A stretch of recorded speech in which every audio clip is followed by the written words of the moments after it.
জুলাই সনদ বাস্তবায়ন ও চলমান রাজনৈতিক প্রেক্ষাপট নিয়ে বুধবার বৈঠকে বসেন রাষ্ট্র সংস্কার আন্দোলনের শীর্ষ নেতারা।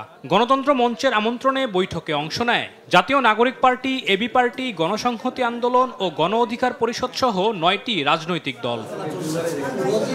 বৈঠক শেষে নেতারা বলেন, নতুন ফর্মুলা তৈরি করে সরকারের উপর চাপ সৃষ্টির চেষ্টা চলছে। তাই জুলাই সনদ বাস্তবায়নের সিদ্ধান্ত সরকারকেই নিতে হবে। আমরা দেখছি এক একটা রাজনৈতিক দল এক একটা ফর্মুলা প্রপোজ করে এবং সরকারের উপর চাপ সৃষ্টি করে। তখন আরেকটা দল বলে এরা তো এর কথা অনুসারে কাজ করেছে। আমাদের পক্ষ থেকে আন্তরিকতা রয়েছে, কিন্তু সরকারকেই আসলে সাহসী ভূমিকা পালন করতে হবে। সরকার যদি সংস্কারের ব্যাপারে সাহসী ভূমিকা পালন করতে ব্যর্থ হয়, তাহলে এই সংস্কারকে সম্পূর্ণ করা সম্ভবপর হবে না এবং সরকারও তাদের ম্যান্ডেট থেকে চ্যুত হয়ে পড়বেন। জামাত বিএনপির মধ্যে মতপার্থক্য বেশি। বড় দুটি দলের বাইরে নতুন জোট তৈরির আলোচনা চলছে বলে জানান গণ অধিকার পরিষদের নেতারা। বিএনপি এবং জামাত আরেকটি দল আমরা লক্ষ্য করছি যে এই দলের মধ্যেই মূলত মতপার্থক্য বেশি।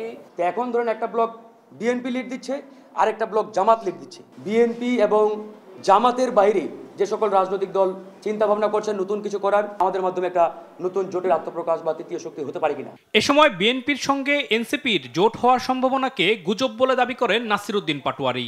নির্বাচন আসলেই যখনই কোনো সংকট বাংলাদেশে আসে, এই সংকটের মধ্যে আগুনে ঘি জ্বেলে দেয় প্রথম হলো। এজন্য মতি ভাইকে আহ্বান জানাবো, হয়তো সাংবাদিকতা করেন, নাহলে রাজনীতি করেন। রাজনীতিতে আসলে আপনি জনগণকে বলেন, তাহলে আমরা আপনাকে এনসিপির দরজা আপনার জন্য খোলা আছে। প্রথম আলো যদি সম্পাদক থেকে আপনি এনসিপিতে প্রার্থী হতে চান, আপনার প্রার্থী দিব ইনশাল্লাহ।